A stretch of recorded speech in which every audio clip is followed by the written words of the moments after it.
नमस्ते, कैसे हो सारे।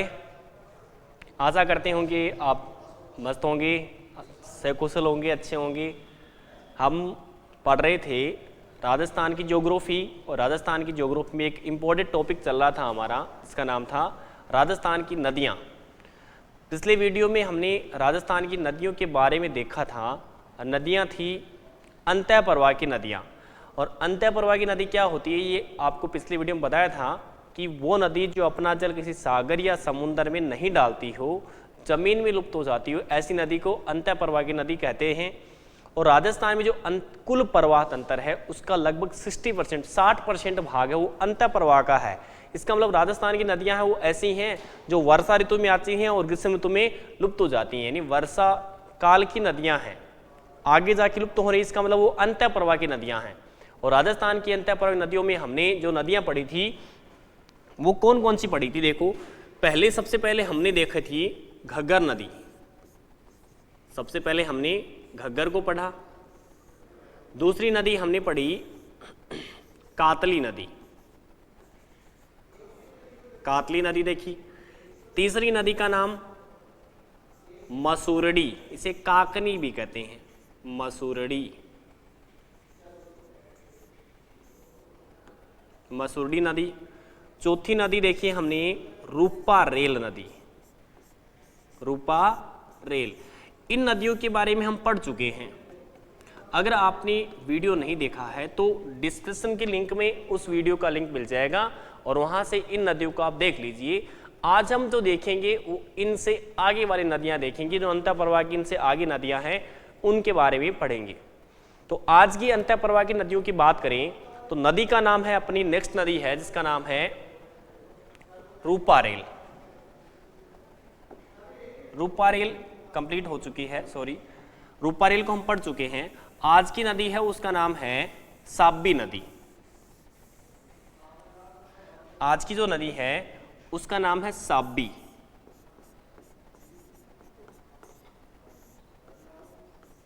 साबी नदी। साबी नदी का जो उद्गम है वो कहां से होता है। देखो, साबी नदी का उद्गम है, जयपुर में पहाड़ियां हैं। जैसे मैं आपको मैप बताता हूं, मैप में बचते हैं, एक एक नदी को मैप में पढ़ते आए हैं, तो ये भी नदी हम मैप में ही पढ़ेंगे। और नदी का नाम है साबी, और ये अपना राजस्थान, राजस्थान में यहाँ जयपुर है, और जयपुर में जो पहाड़ियां हैं उन पहाड़ियों का नाम है सेवर की पहाड़ी। कौन सी पहाड़ी? सेवर की पहाड़ी। कहां पे? चप्पर। सेवर की पहाड़ियां कहां पे हैं? जयपुर में है। इन सेवर की पहाड़ियों से एक नदी निकल के गई है। नदी का नाम क्या है? नदी का नाम है साबी नदी, साबी नदी। साबी नदी है वो कहां तक गई है? तो साबी नदी यहां पे देखो, यहां पे एक स्थान है हरियाणा में जिसका नाम है पटौदी, पटौदी। और पटौदी कहां पड़ता है? हरियाणा में। उद्गम कहां से हुआ? सेवर की पहाड़ी से। गई कहां तक? हरियाणा की पटौदी में। कहां कहां से होके गई है? अब देखो, ये नदी जयपुर से निकली है, तो जयपुर में इस नदी के किनारे एक सभ्यता का विकास हुआ। जयपुर में इस नदी के किनारे एक सभ्यता का विकास हुआ। उस सभ्यता का नाम बताओ क्या? जोधपुरा सभ्यता। कौन सी सभ्यता है? जोधपुरा। जोधपुरा सभ्यता है। देखो, नाम देखने से लगता है ऐसा कि जोधपुर में है, लेकिन जोधपुर में नहीं है। ये सभ्यता कहां पे है? जयपुर में है। कौन सी नदी के किनारे है? ये नदी है साबी नदी के किनारे है। तो जोधपुरा सभ्यता वो कहां पे है भाई? जयपुर में है। कौन सी नदी के किनारे विकास हुआ है? साबी नदी के किनारे विकास हुआ। और यहां से किसके अवशेष मिले? तो यहां से हमें हाथी दांत के अवशेष, हाथी दांत। किस सभ्यता से हाथी दांत के अवशेष मिले? जोधपुरा सभ्यता से मिले। ये नदी कहां जाती है?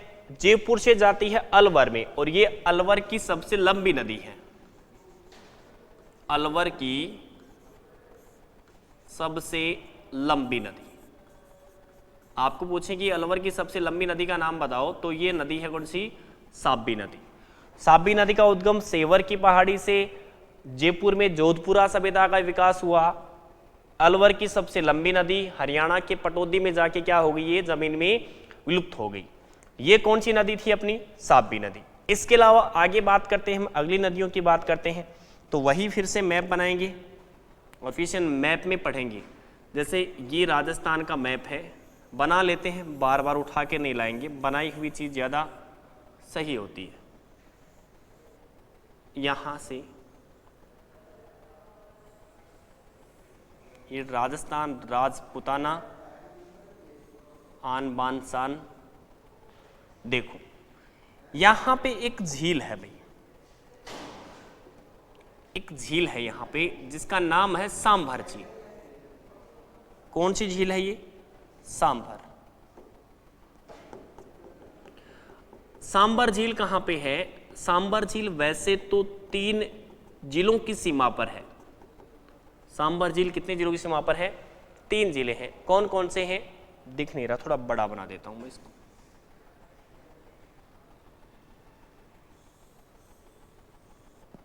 ये सांभर है,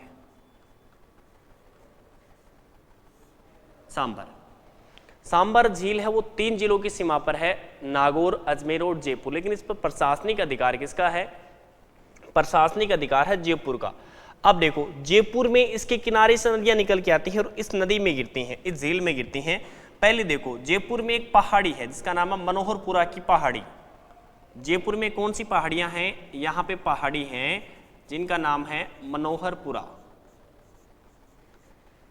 मनोहरपुरा। मनोहरपुरा की पहाड़ी कहाँ पे है भाई, जयपुर में।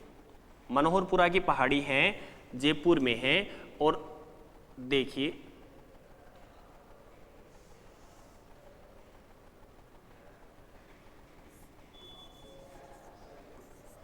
मनोहरपुरा,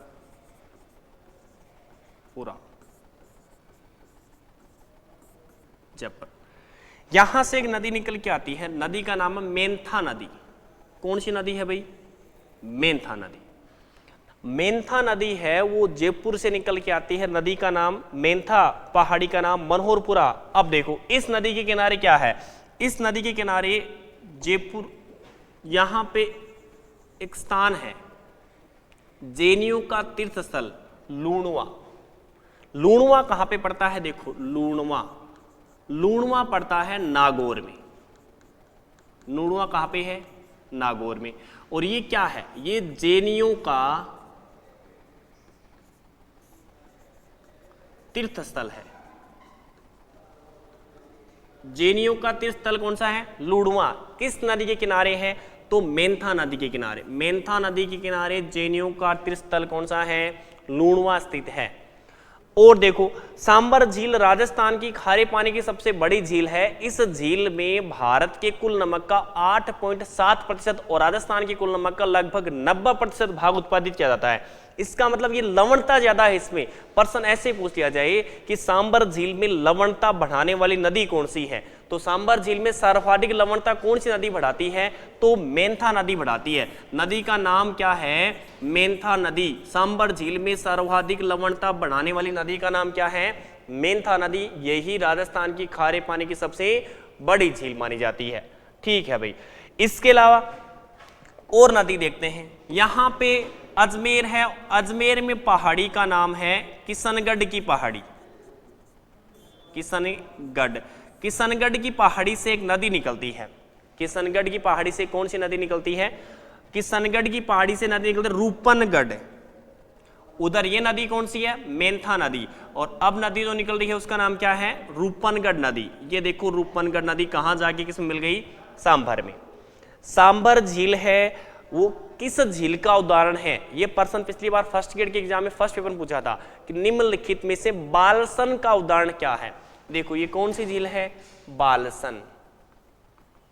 बालसन क्या होता है, बालसन होता है इंसलबर्ग से जो पानी इकट्ठा होता है। अब इंसलबर्ग क्या होता है, मरुस्थलीय क्षेत्रों में तीव्र ढाल वाली खड़ी चट्टानें, मरुस्थलीय भागों में तीव्र ढाल वाली खड़ी चट्टानों को क्या कहते हैं, इंचल बरक कहते हैं। अब इस खड़ी चट्टान से जब वर्षा का पानी आगे जाके क्या होगा, इकट्ठा होगा और क्या बनेगी, एक झील बनेगी। ऐसी झीलों को क्या कहते हैं, बालसन झील कहते हैं। तो हमारी सांबर झील है वो कौन सी झील का उदाहरण है, बालसन झील का उदाहरण है। याद रखना, ये क्वेश्चन पिछली बार पूछा हुआ है। तो सांबर झील में कौन सी नदियां गिरी, उधर से कौन सी आई, मेंथा नदी। इधर से कौन सी गई, इधर से नदी गई, नीचे से नदी की, इसका नाम क्या है, रूपनगढ़ नदी। और रूपनगढ़ नदी के किनारे देखो क्या है, रूपनगढ़ नदी के किनारे जे अजमेर में एक स्थान है सलेमाबाद। कौन सा स्थान है, सलेमाबाद। और सलेमाबाद में क्या है, निम्बारक संप्रदाय की, कौन सा संप्रदाय है, निम्बारक संप्रदाय की प्रधान पीठ। निम्बारक संप्रदाय की प्रधान पीठ है वो कहाँ पे स्थित है, सलेमाबाद। और सलेमाबाद जो स्थान है वो किस नदी के किनारे है, रूपनगढ़ नदी के किनारे। इस नदी का नाम था मेंथा नदी, उद्गम हुआ था मनोहरपुरा की पहाड़ी से। इस नदी का नाम है रूपनगढ़ नदी, उद्गम हुआ है किशनगढ़ की पहाड़ी से। अब किशनगढ़ की पहाड़ी अजमेर में है, नदी कहाँ पे गई है, सांभर में। देखो इस नदी में और कौन कौन सी नदियां मिलती है, खारी नदी। कौन सी नदी है, खारी, यहां से खारी नदी आई। इसके अलावा इसमें मिलती है खंडेला, खारी और खंडेला। इसके अलावा देखो इस पर राजस्थान पुलिस में जो प्रश्न पूछा वो देखो कि सांबर झील में पांचवी नदी, चार नदियां तो गिरती हैं। चार नदियां तो कौन सी हो गई, एक तो हो गई मेंथा नदी, एक हो गई रूपनगढ़, एक हो गई खंडेला और एक हो गई खारी। ये चार तो आती थी आजकल। इस बार जो राजस्थान पुलिस में प्रश्न पूछा उसमें पूछा कि पांचवी नदी कौन सी है। चार तो ये है ही, पांचवी नदी का नाम क्या है, तो पांचवी नदी का नाम है सामोद नदी। कौन सी है, सामोद। तो सांबर झील में गिरने वाली नदियों के नाम क्या हो गई, मेंथा, रूपनगढ़, खंडेला, खारी और सामोद। ठीक है, तो यहाँ पे नदियां हमने कौन कौन सी पढ़ी, पहले पढ़ी हमने ये कौन सी नदी थी, साबी नदी। और साबी नदी के बाद में यहाँ पर जो अगली नदी है वो मेंथा नदी। साबी नदी के बाद में कौन सी पढ़ी, मेंथा। और मेंथा के बाद में हमने पढ़ी रूपनगढ़। रूपनगढ़ के बाद में यहाँ पे खारी और यहाँ पे खंडेला, और कौन सी, सामोद। ये सारी नदियां कहाँ गिरती हैं, सांबर झील में गिरती हैं, जो रामसर साइट में शामिल है। रामसर साइट में शामिल राजस्थान के दो स्थान कौन से हैं, एक तो ये सांबर झील है और एक कौन सी है, एक केवलादेव राष्ट्रीय उद्यान है। सांबर झील को हम झील पढ़ेंगे उस दिन विस्तार से पढ़ेंगे, तब तक आप बने रहिए हमारे साथ। देखिए आगे हम चर्चा करते हैं नदी की, और नदियां हो गई हमारे अंतः प्रवाह की। अब अंतः प्रवाह में लास्ट नदी देखते हैं जिसका नाम है बाणगंगा नदी। बाणगंगा नदी है उसको पहले अंतः प्रवाह में शामिल नहीं करते थे, आजकल उसको अंतः प्रवाह में शामिल करते हैं। क्यों करते हैं, उसके क्या क्या उपनाम है, उसे कहाँ से उद्गम होता है, कहाँ जाती है, कौन सा बांध है, कौन सी सभ्यता विकास हुआ, ये चर्चा करेंगे हम अभी। आप बने रहिए हमारे साथ, ठीक है। देखिए सबसे पहले हम ये देख लेते हैं कि सांबर नदी है, नदी का नाम क्या है। तो हमारी जो नदी है उस नदी का नाम है बाणगंगा नदी। कौन सी नदी भाई, बाणगंगा। सबसे पहले इसके नाम देखते हैं। बाणगंगा नदी के नाम देखो आप, इसे कहते हैं अर्जुन की गंगा।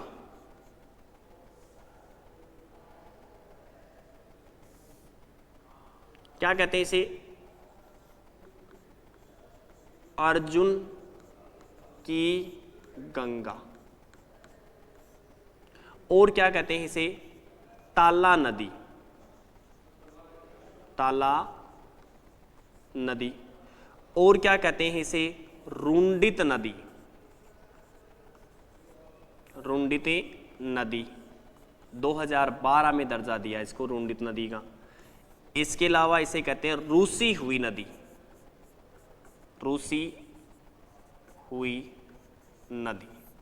ये सारे उपनाम किसके हैं, ये बाणगंगा नदी के हैं।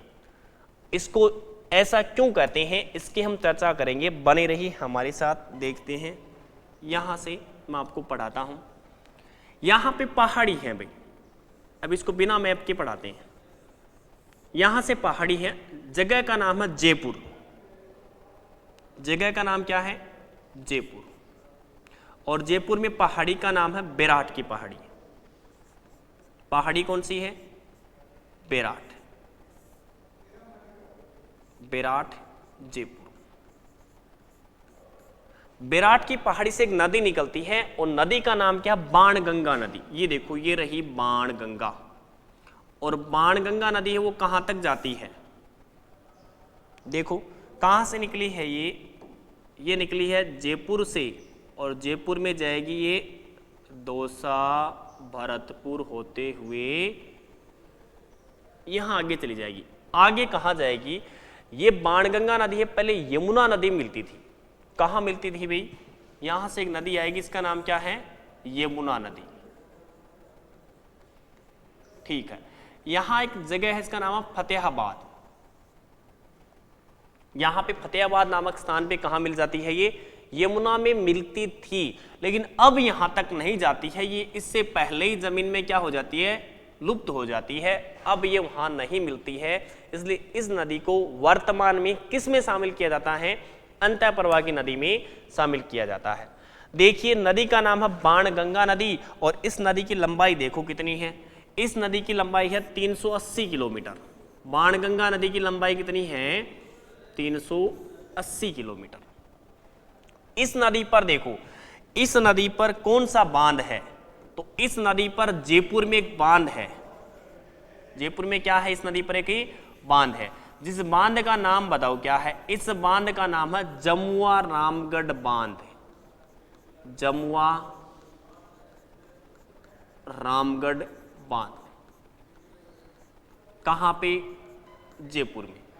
इस नदी पर जयपुर में बांध है जमुआ रामगढ़। अब इस जमुआ रामगढ़ बांध से क्या होता था? देखो, जमुआ रामगढ़ बांध से जयपुर शहर को प्राचीन काल में पेयजल की आपूर्ति होती थी।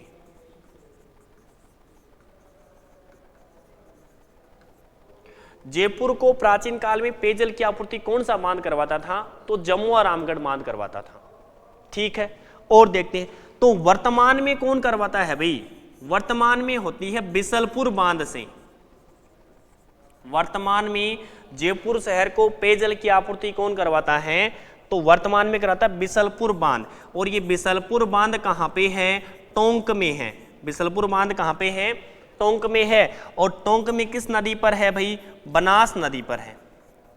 कौन सी नदी पर है ये? बनास। ये राज्य की सबसे बड़ी पेयजल परियोजना है। राज्य की सबसे बड़ी पेयजल परियोजना कौन सी है? बिसलपुर बांध। और यही बिसलपुर बांध है वो राजस्थान का सबसे प्राचीन बांध माना जाता है। इसका जो निर्माण करवाया था वो विसलदेव ने करवाया था। विसलदेव किसे कहते हैं? विग्रहराज चतुर्थ को कहते हैं। विग्रहराज चतुर्थ कौन था? चौहान वंश का शासक था, जिसका काल है चौहान वंश का स्वर्ण काल माना जाता है। वही अजमेर का शासक जिसका नाम था विग्रहराज चतुर्थ, जिसने क्या बनवाया था? यहाँ पे बिसलपुर बांध बनाया। और ये राजस्थान की सबसे बड़ी वर्तमान में क्या है? पेयजल परियोजना। सिंचाई परियोजना की बात करें तो सिंचाई परियोजना का नाम है IGNP, इंदिरा गांधी नहर परियोजना। सबसे बड़ी सिंचाई परियोजना इंदिरा गांधी नहर परियोजना। सबसे बड़ी पेयजल परियोजना का नाम क्या है? तो सबसे बड़ी पेयजल परियोजना का नाम है बिसलपुर बांध। अब जयपुर को जलापूर्ति कौन, पेयजल की आपूर्ति कौन करवाता है? बिसलपुर बांध। पहले कौन करवाता था? जमुआ रामगढ़। जमुआ रामगढ़ बांध कहां पे है? तो जमुआ रामगढ़ बांध है कहां पे? जयपुर में। आगे देखो, आगे चलते हैं। इस नदी पर यहां भरतपुर में एक बांध है जिसका नाम है अजान बांध। कौन सा है? अजान बांध। अजान बांध कहां पे है भाई? भरतपुर में। अजान बांध कहां पे है? भरतपुर में। और अजान बांध है वो केवलादेव राष्ट्रीय उद्यान, केवलादेव राष्ट्रीय उद्यान को जलापूर्ति करवाता है।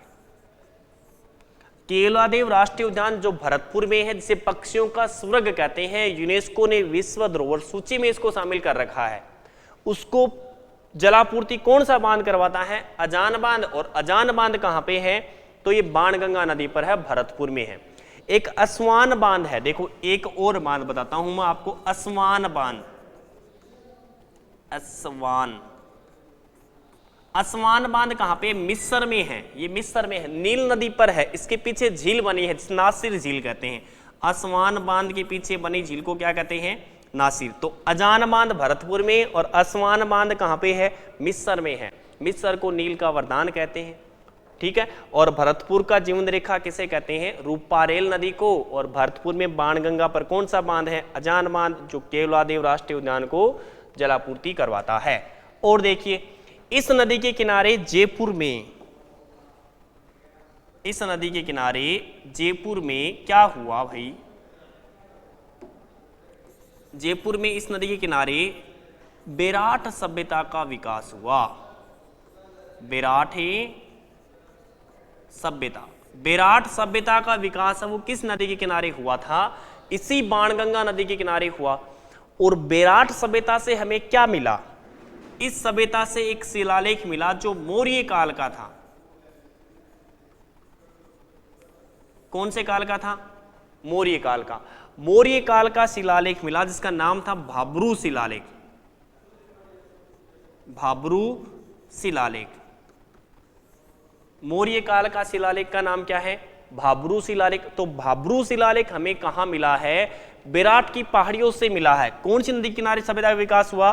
बेराट की पहाड़ी में एक डूंगरी है जिसका नाम है बिज्जक डूंगरी। डूंगरी किसे कहते हैं मैं आपको बता देता हूं। देखो यहां पे बिज्जक, बिज्जक की पहाड़ी, बिज्जक डूंगरी। देखो डूंगर किसे कहते हैं? हमारे राजस्थान में पहाड़ को डूंगर कहते हैं और पहाड़ी को कहते हैं डूंगरी। वैसे पहाड़ क्या होता है? पर्वत किसे कहते हैं? धरातल से ऊंचा उठा वह चट्टानी भूभाग जिसका ऊपर वाला भाग कैसा हो? शिखरनुमा हो, शंकुनुमा हो, वो पर्वत कहलाता है। और अगर पर्वत की ऊंचाई 1000 मीटर से क्या हो? कम हो तो क्या हो गया? पहाड़। और पहाड़ की से भी कम ऊंचाई वाला क्या होता है? पहाड़ से कम ऊंचाई वाली होती पहाड़ी।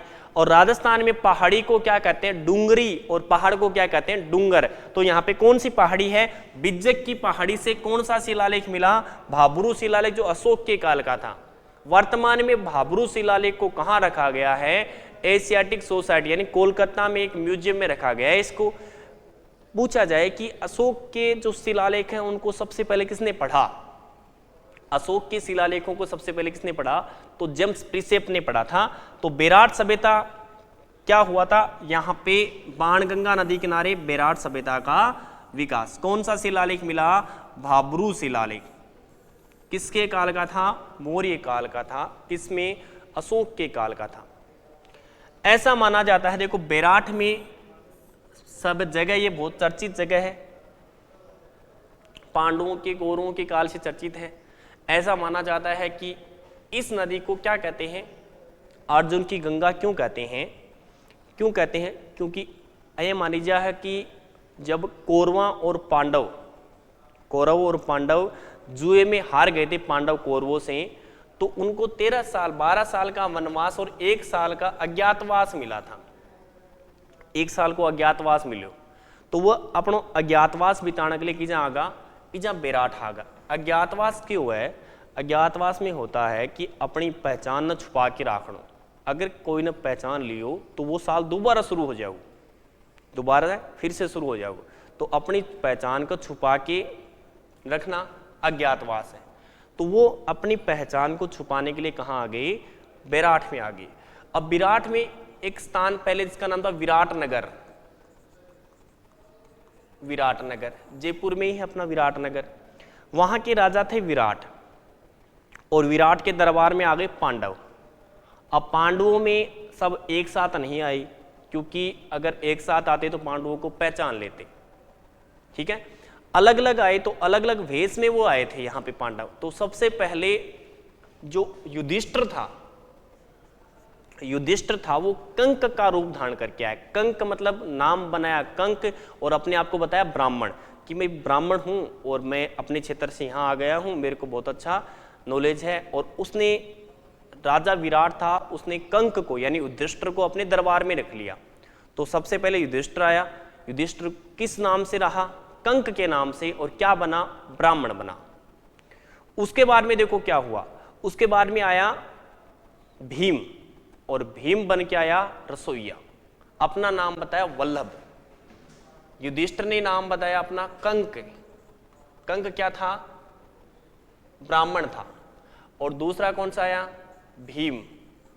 भीम बताया अपना नाम वल्लभ है, और वल्लभ क्या बन के आया, रसोईया बन के आया। भी मैं बहुत अच्छी मिठाई वगैरह बनाता हूँ, कांजू कतली बड़ी शानदार बना देता हूँ, और आप मेरे को रख लो। तो राजा ने दोनों को रख लिया।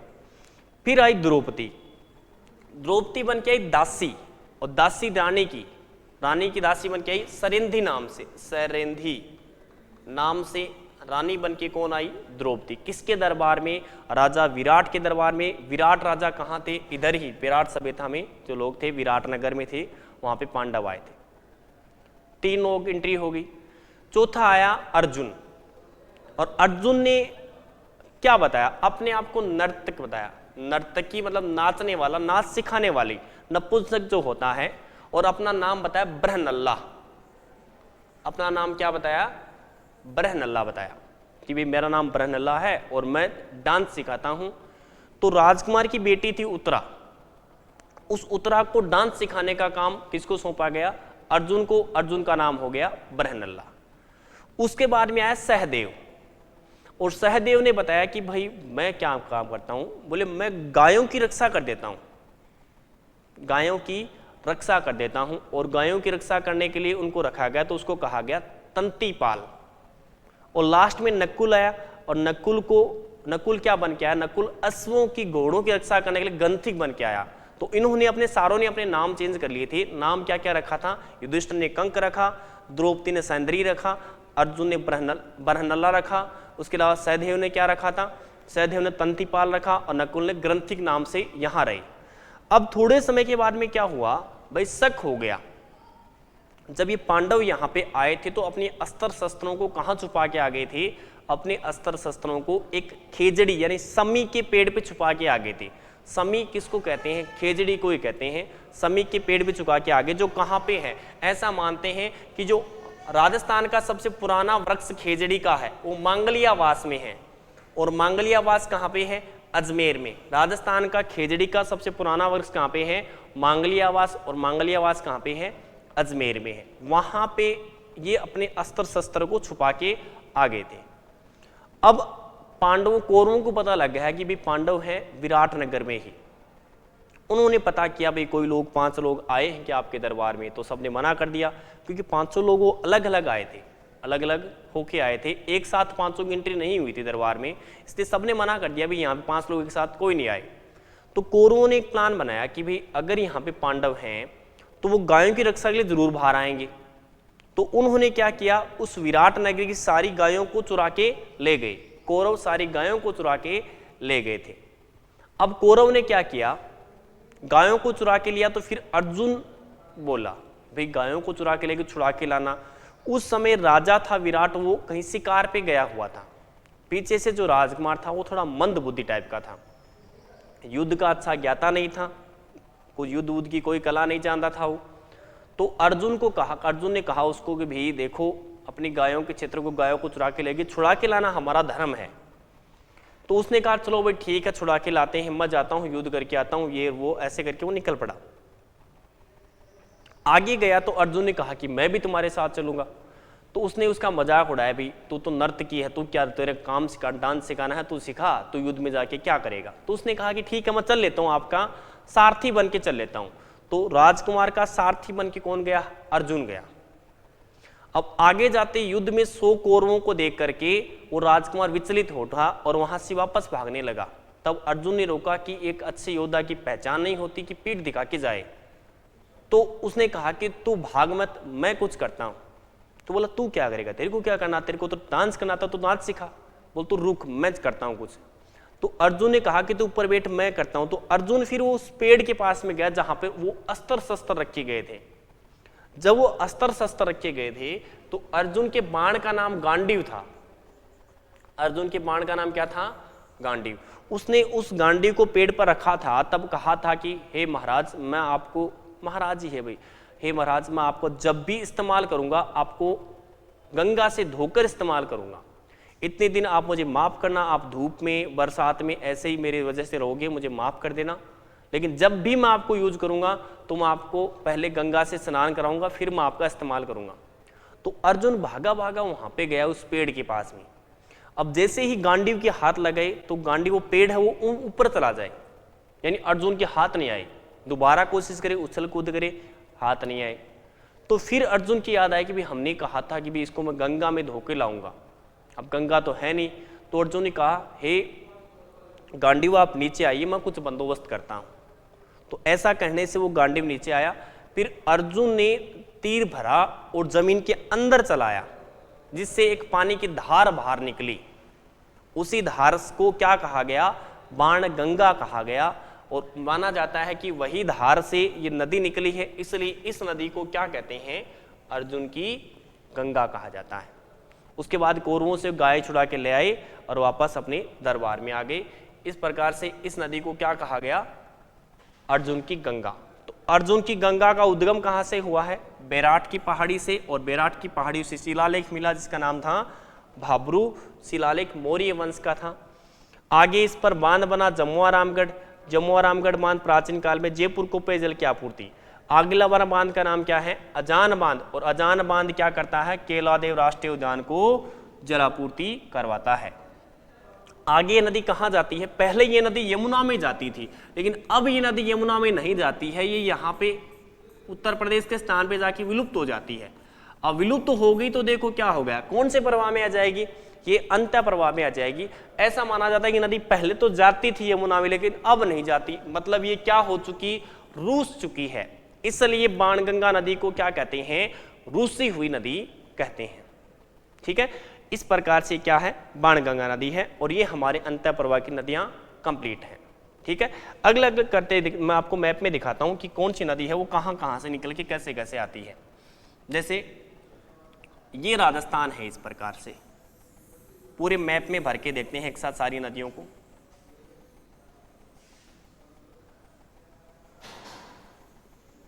ये राजस्थान है। यहां पे एक हमने नदी पढ़ी थी, इसका नाम क्या था? घग्गर नदी।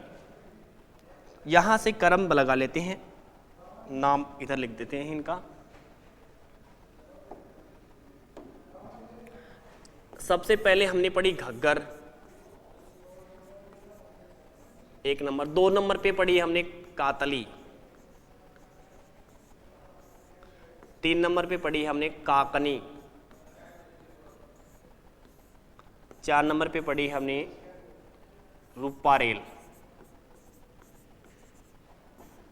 5 नंबर पे पढ़ी हमने साबी। 6 नंबर पे पढ़ी हमने मेंथा। 7 नंबर पे पढ़ी हमने रूपनगढ़। 8 नंबर पे पढ़ी हमने खारी खंडेला, क्या लिखना है? बाणगंगा। बाणगंगा, खारी खंडेला को ऐसे बता देंगे। यहां एक झील पड़ी, यहां बीच में एक झील है जिसका नाम बताओ क्या है? सांबर झील। ये सांबर झील पड़ी। नदी, पहली नदी का नाम, फिर दूसरी नदी का नाम, यहां से ये रही दूसरी नदी। फिर तीसरी नदी का नाम काकनी, तो ये रही काकनी नदी। फिर चौथी नदी का नाम रूपारेल, यहां से ये रूपारेल भरतपुर तक गई है।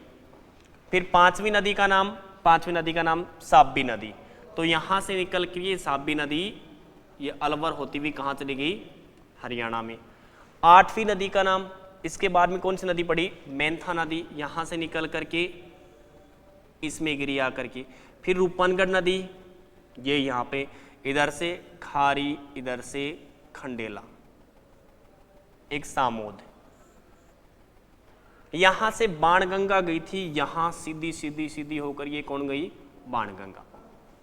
देखो क्रम लिखते हैं इनके। 1 नंबर पे कौन सी? घग्गर,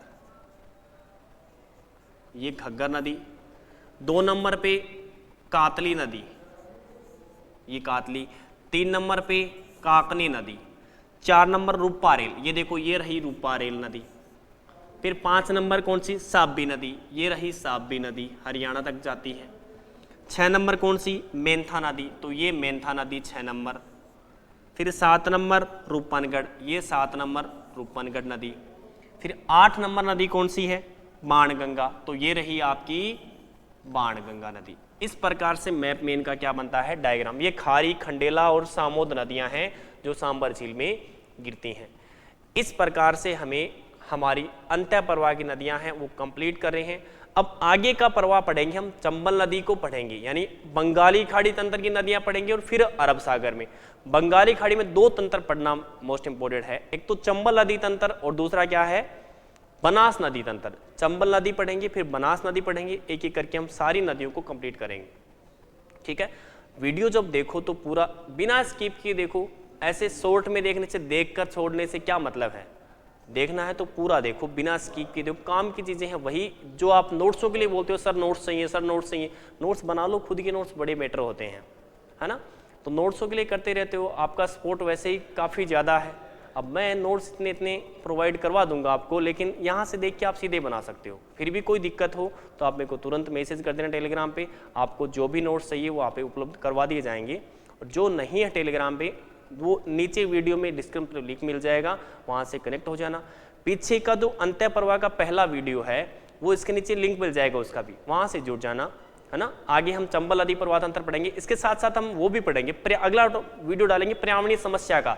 जो वीडियो की एग्जाम है उसमें एक टॉपिक चल रहा है पर्यावरणीय समस्याएं, रीट की एग्जाम में टॉपिक चल रहा है, इसका नाम पर्यावरणीय समस्याएं, सेकंड ग्रेड में पर्यावरणीय समस्याएं। तो अगला हम वीडियो डालेंगे तो पर्यावरणीय समस्याओं का डालेंगे, जो बहुत इंपॉर्टेंट है। आगे आने वाले एग्जामों में उसके बहुत ज़्यादा क्वेश्चन आने की संभावना है। तब तक के लिए नमस्कार, धन्यवाद।